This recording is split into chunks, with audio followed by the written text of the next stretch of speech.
What is with the left and pushing their creepy ass ideas about gender onto children? Seriously, stay away from kids. They don't want to hear it. We don't want to hear it. Stick to your own kind.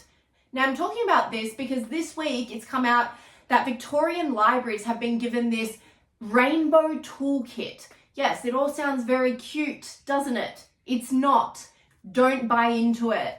It's another sicko Labour Party idea to brainwash your children. Okay, some people will probably say I'm overreacting. I'm really not, because these things spiral. So the Rainbow Toolkit is specifically for libraries, which I found really strange. Like, you go into a library, you borrow a book, maybe kids hang around and read the book. You hardly ever speak to the librarian. So I don't know what the big push about gender and libraries and librarians are, because none of these are making sense.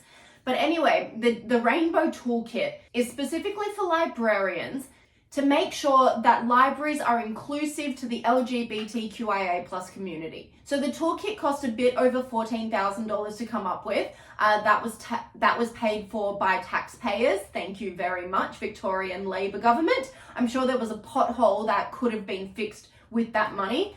But anyway, we move on. So the toolkit talks about being inclusive to the LGBTQIA plus community through different things like events for that community, such as drag story time, which we have seen time and time again.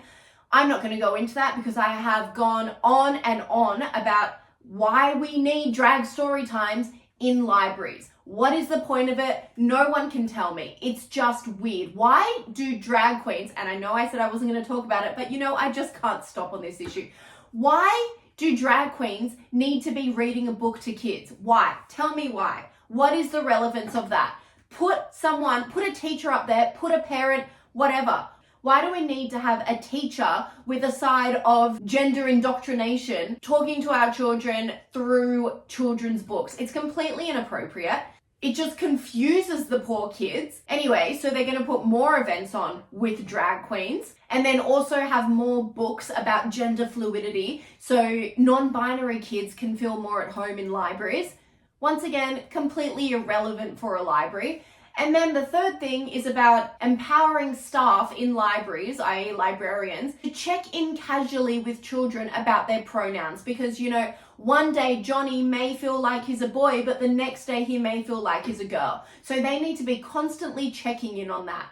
What is this lunacy? Firstly, why are librarians even talking to children about their gender? Why are librarians even asking them what gender they identify as? Librarians, if they even know the children, will just call them by their names. Hey Johnny, hey Lisa. In no other aspect of their lives are children asked every time they enter somewhere if their gender identity has remained the same as the last time they were there. Also, in this day and age, I don't think kids go to the library enough to have created that relationship with the librarian. Maybe in the 90s when the internet wasn't around, but certainly now kids aren't going down the street to the library every day to be looking at books. No way. They go in once in a blue moon, they pick up a book and they leave. And the librarians constantly change so they would not know who they are. Why in the hell would a librarian have any business sitting down with a child and asking them about their gender? And if they did, that's bloody creepy and they need to get away from that child.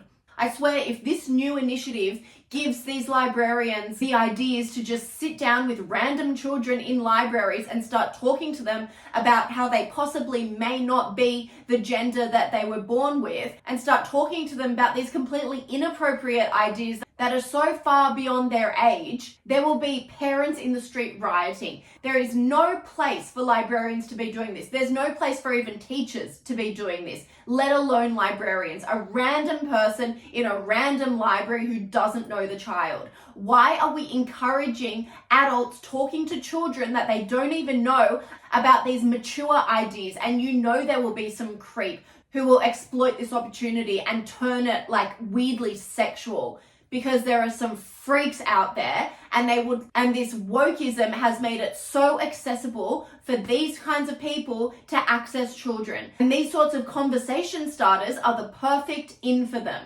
They love this. We need to get these conversations, these ideas, these concepts, and these people away from children. It's a recipe for disaster. Kids are kids. They don't think about gender. That concept is way too advanced for them. Even if you have a little boy who's into playing, I don't know, with Barbies or dolls or whatever, they don't make the connection and say, actually, because I play with Barbies, I'm a girl. They don't think about that because kids are so innocent. They just live their lives. Now, if you have some weird adult coming up to them in the library saying, have you thought about maybe you're not actually a boy, but you may be a girl? The kid will look at them so bizarrely and they'll be like, what are you talking about? But then because kids are so impressionable, they'll maybe talk more about it. They'll ask questions. Kids ask so many questions. They'll say, what do you mean by that? I'm just a boy. And then the adult will say, no, actually, there are a lot of people and kids who maybe were born a boy, but they're actually a girl. Oh, and that just opens up a whole can of worms that this poor child has never had to deal with before. And of course, they're going to ask questions and be inquisitive because that's what kids do. Now, if you have some psychopath on the other end of that who's going to feed them all this indoctrination, then they may very well go home and talk to their parents about it and say, I learned about this new concept at the library today. Librarian blah blah said that maybe I'm not a boy, I'm actually a girl. And their parents, if it was me, God, you don't want to know what I would do. Why are we poisoning young minds with these ridiculous concepts that half of adults don't even subscribe to, let alone children? Let them be kids. Let them read their cartoon books and be shielded from these ridiculous concepts that no doubt will take over their minds as they get older and into high school and university, because we know what kind of people are teaching in those institutions. And this is what they do. They're trying to bring it lower. They're trying to bring it younger and younger, the age at which they're indoctrinated. So it becomes commonplace. It becomes normal in their heads that these concepts like gender fluidity and trans activism are just normal when they are not. Our generation, older generations, have been so lucky that we didn't grow up with this ridiculousness. So we can determine when we're being spoken to by freaks.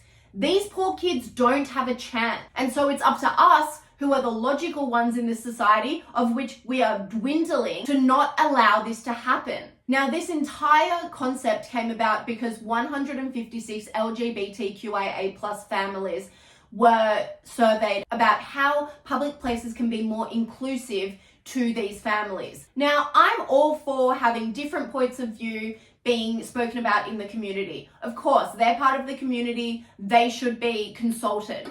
But 156 families get to determine how taxpayer money is spent and also how librarians now speak to all children is a disgrace. It's a tiny minority, and this is the same with people who are gender fluid or trans. It's a tiny minority of people, and yet because of this minority, the majority, the 99.9%, need to suffer.